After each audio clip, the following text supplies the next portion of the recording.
दोस्तों फिर से आ चुका हूँ एक नए वीडियो लेकर। तो दोस्तों मोहित शर्मा ने अकबरुद्दीन ओवैसी को कांग्रेस पार्टी के साथ जोड़ने के लिए कहा है। सिर्फ अकबरुद्दीन ओवैसी को ही नहीं बल्कि तमाम पार्टी के बड़े बड़े नेताओं को कांग्रेस के साथ लेना है, तभी बीजेपी को हरा पाएगा। और साथ में ईवीएम मशीन को बैन करना चाहिए। साथ ही साथ मोहित शर्मा ने पीएम मोदी को चैलेंज किया कि ईवीएम बैन करके किसी भी स्टेट से जीत के दिखाए।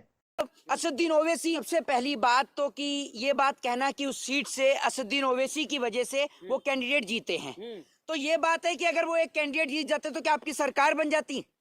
आप इन सब बातों के बयान से अच्छा है कि आपको इंडिया गठबंधन में असदुद्दीन ओवैसी को इनवाइट करना चाहिए, मायावती जी को इनवाइट करना चाहिए। आप विपक्ष को अगर जोड़ने की बात करते हैं तो विपक्ष की सबसे बड़ी नेता है मायावती जी, अखिलेश यादव, असदुद्दीन ओवैसी, चंद्रशेखर रावण, सबको एक साथ लेकर आना चाहिए और एक साथ चलकर ईवीएम का बहिष्कार करके चुनाव लड़ने की बात करनी चाहिए। लेकिन ये बात में कोई दोहराए नहीं है कि 600 वोट से जीत के आए हुए महाराज जी का हौसला 7वें आसमान पर था, लेकिन अगले ही दिन वीर सावरकर बन गए, माफी भी मांग ली। या 600 वोट से बाबा जी जीत कर आए और 600 वोट से जीत के आने के बाद 640 वोल्ट का करंट लग गया इनको एकदम। और आप एक बात मुझे बताइए, जो राष्ट्रीय करनी सेना के अध्यक्ष को जो गोली मारी गई, आप उनके घर पर तो गए नहीं मिलने के लिए?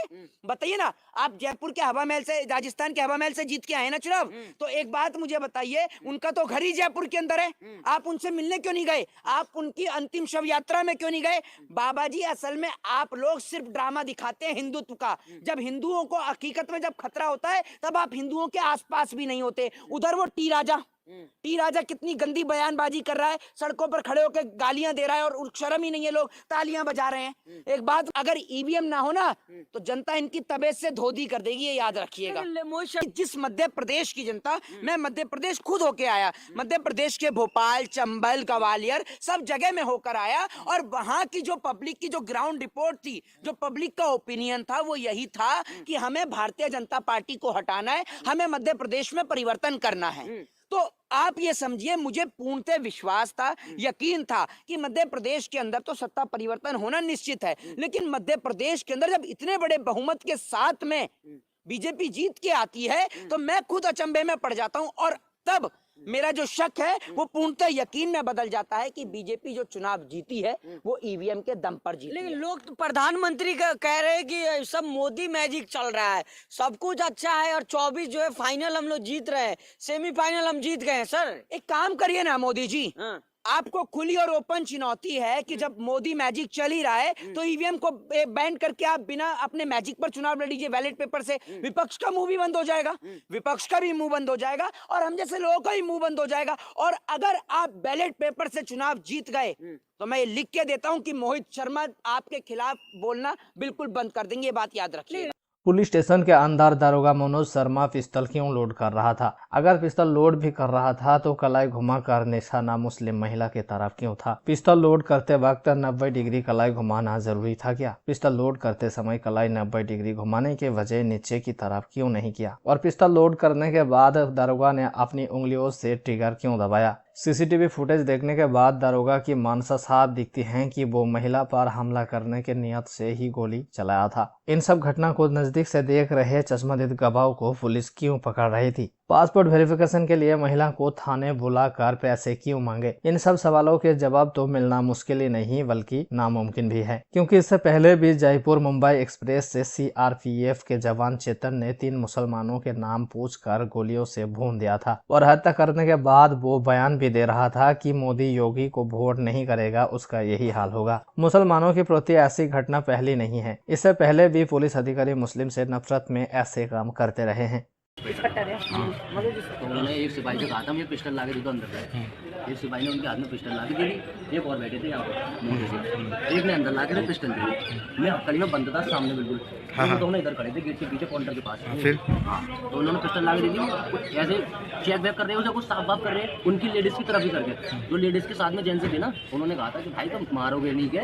तो वो जो सर के हाथ में जो बंदूक थी ना, जो इंस्पेक्टर थे, तो उन्होंने के जो हाथ में बंदूक थी वो कह रहे थे कि ऐसी लग जाएगी, ऐसी मजा आ गया। इतनी देर में तो उन्होंने चला दी, हकीकत में लग गई भाई गोली मेरी आंखों के सामने। कहाँ लगी गोली उनके?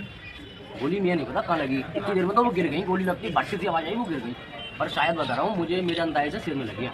क्या नाम है बेटा, कहाँ रहते हैं आप? क्या नाम है, कहाँ रहते हैं? मेरा नाम है सुभान, मेरे पापा का नाम है दिलशाद, कुरैशी हूँ मैं भुसपरा में रहता हूँ, ठाकुर वाली गली में। पूरी बात इतनी देर में तो इन्होंने फोन सब कुछ दिया। जब वो आदमी अंदर आना आया तो उन्होंने आने न दिया। जो लेडीज के साथ आदमी था ना, उन्होंने आने न दिया उस आदमी को अंदर। यहीं पे गेट लगा के बंद कर दिया, यहीं से खून खुशवा दिया था। मेरे सामने खून खुशवाया, मेरे सामने खून यहाँ से, फिर मुझे यहाँ से ले जाकर वहाँ बंद कर दिया। फिर मैंने उस आदमी से कही, मैंने भाई घबराना मत, आपकी अम्मी के लिए मैं गवाही दूंगा। मेरे सामने इन्होंने मेरे सामने गोली लगी है। तो ना मुझे यहाँ से निकाल कर तुरंत, इतनी बात सुनते मोटे थे सामने बैठे थे, उनका नाम पता नहीं है मुझे, जो सामने काम मोटे थे, तो उन्होंने मेरा तुरंत यहाँ से निकाल के वहाँ पहुँचा दिया। वहाँ से वहाँ छोड़ के मैं अकेला एक आदमी के हाथ में, सिपाही के हाथ में देखा, वो भी भाग गए। तो जब वो जो लेडीज के साथ थे ना, वो यहाँ खड़े थे यहाँ पे, उन्होंने यहाँ से फिर मुझे वहाँ पे देख लिया। फिर वो मेरे पास गए, इतनी देर में वो मेरे पास जा रहे थे, वो वहाँ से घुमा के मुझे वहाँ ले गए। एक दफा कैमरा घुमाओ उधर, सर गर्दन दबाई सर मेरी, निशान तुम्हारे जो हाँ सर मेरी गर्दन दबाई। ये तो पुरानी मेरी लड़ाई के दौरान यहाँ पे शायद ताजी निशान हो, मेरी गर्दन दबा रहे थे। तब मैंने हाथ बाहर निकालने की कोशिश करी थी, उसमें जालियों में हेल्प की तो खिड़की टूटी। तब मेरा भाई दिखा, मेरी माँ दिखी, मैं चिल्लाया। जब पब्लिक इधर आई, मेरी अम्मी इधर आई, तो सब ये मुझे भाग। वही दोस्तों, ट्रेन में और एक मामला सामने आया है। मौलाना दिल्ली से मध्य प्रदेश जा रहे थे। ट्रेन में मौलाना को कड़वा कड़वा कहकर हुनूद ने बुरी तरह से पीटा। घटना 7 दिसंबर 2023 की बताई जा रही है। अरे बाबा बालक नाथ योगी जैसे आगे कटवा दूं कटवा।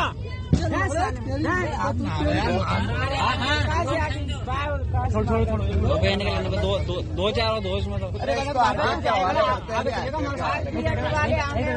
नहीं अब जा रहे नहीं मान गया।